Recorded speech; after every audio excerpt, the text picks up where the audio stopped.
उत्पत्ति अध्याय 1 पृष्ठभाग 4 पर आधारित लंबी कहानी। उजियाले और अंधियारे की सीमा। सृष्टि का पहला दिन। बहुत समय पहले, जब समय भी नहीं था, सब कुछ एक गहन अंधकार में डूबा हुआ था। न कोई आकाश था, न पृथ्वी, न दिशाएं, न आकार। चारों ओर केवल एक घना भारी अंधियारा फैला था।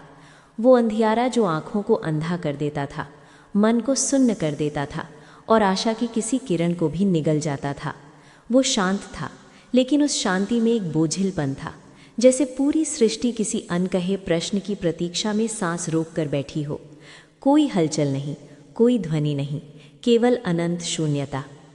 फिर उस अनंत मौन को चीरते हुए एक आवाज़ गूंजी, परमेश्वर की आवाज़, उजियाला हो।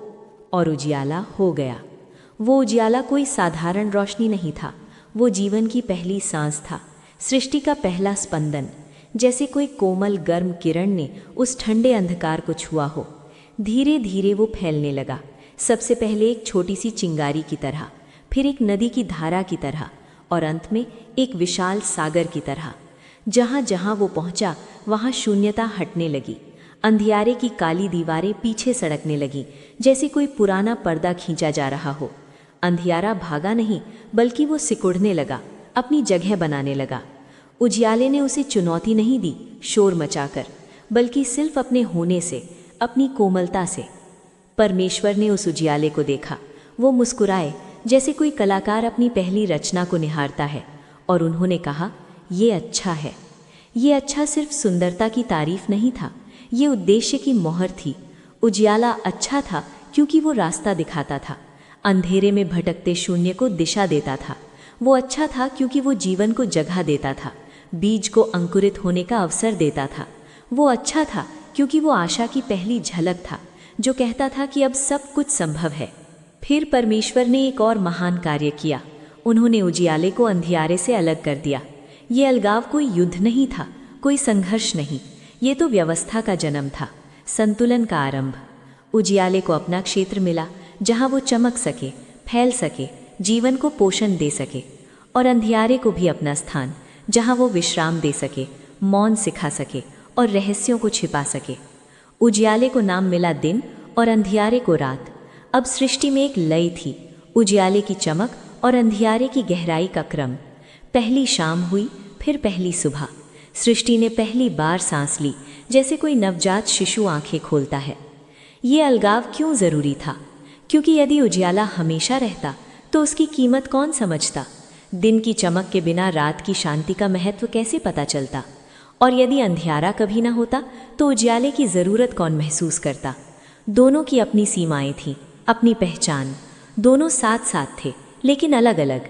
ये सीमा ही सृष्टि को सुंदर बनाती थी, जैसे समुद्र और आकाश की क्षितिज रेखा, जहाँ दोनों मिलते हैं लेकिन एक दूसरे में विलीन नहीं होते। समय बीता और ये नियम सृष्टि के हर कोने में उतर गया। पृथ्वी पर दिन रात का चक्र बना, ऋतुएं आईं, वसंत की हरियाली और शरद की सूखी पत्तियां। फूल खिलते, फिर मुरझाते, जीवन जन्म लेता, फिर विश्राम करता। और ये नियम मनुष्य के जीवन में भी उतरा। हर मनुष्य के अंदर भी उजियाला और अंधियारा है। उजियाला है सत्य का, प्रेम का, विश्वास का, आशा का। अंधियारा है भ्रम का, भय का, संदेह का, निराशा का। कभी जीवन में घना अंधियारा छा जाता है, दुख की रातें, हार की घड़ियाँ, जब सब कुछ असंभव लगता है। लेकिन परमेश्वर आज भी वही करते हैं जो आदि में किया था। वो उजियाले को अंधियारे से अलग करते हैं। जब कोई व्यक्ति सत्य को चुनता है तो उसके अंदर उजियाला फैलता है। जब वो प्रेम करता है, क्षमा करता है, विश्वास रखता है, तो अंधियाला पीछे हटता है। परमेश्वर फिर मुस्कुराते हैं और कहते हैं, ये अच्छा है। उजियाला कभी अंधियारे को पूरी तरह नष्ट नहीं करता, क्योंकि दोनों की ज़रूरत है। उजियाला बस उसे अलग कर देता है, सीमा रेखा खींच देता है, और यही अलगाव जीवन को महत्वपूर्ण बनाता है, सुंदर बनाता है। आज यदि तुम्हारे जीवन में अंधियारा घना लग रहा हो, चिंताएं, दुख, अकेलापन, तो याद रखना, उजियाला पहले से मौजूद है। परमेश्वर ने उसे आदि में ही उत्पन्न किया था। वो तुम्हारे अंदर है, बस उसे अलग करने की ज़रूरत है। एक छोटा सा कदम, एक प्रार्थना, एक अच्छा कार्य, एक सत्य का निर्णय, और उजियाला फैलने लगेगा, क्योंकि परमेश्वर ने उसे देखा है, और कहा है ये अच्छा है और वो हमेशा अच्छा रहेगा। दोस्तों, अगर आपको ये कहानी अच्छी लगी हो, अगर इस उजियाले ने आपके मन को छुआ हो, लाइक करें इस वीडियो को, सब्सक्राइब करें चैनल को और कमेंट में लिखें उजियाला मेरे जीवन में आए। इस कहानी को अपने अपनों के साथ शेयर करें, क्योंकि शायद किसी के जीवन में आज उजियाले की ज़रूरत हो। अगली कहानी में मिलेंगे सृष्टि के अगले रहस्य के साथ। धन्यवाद।